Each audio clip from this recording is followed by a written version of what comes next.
Finally आज राजधानीदेखि ठ्याक्कै 112 kilometre running पछि पोखरा जान आएको होइन। ठ्याक्कै यो मुगलिनको पुरानो पुल के यतापट्टि उतापट्टि छ नयाँ पुलमा त गाडी कुदिरहेछ पारिपट्टि देख्नुहुन्छ। म अहिले पुरानो पुलमा छु। चाक्क लाएर मुगलिनको यो पुरानो पुल हो होइन। यो चाहिँ पुरा फोटो खिच्नको लागि चाहिँ युज गर्दो रहेछ क्या यो पुरानो पुललाई। खासै गाडीहरू हिँड्दैन, नयाँ पुल छोडेर पुरानो पुल किन हिँड्थ्यो। अलिक जीर्ण भइसकेको छ कि पुरानो पुल।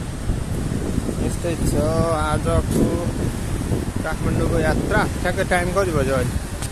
ल यहीँ बजिसक्यो 2:53 यार। कति बेला पुग्छ म थाहा छैन।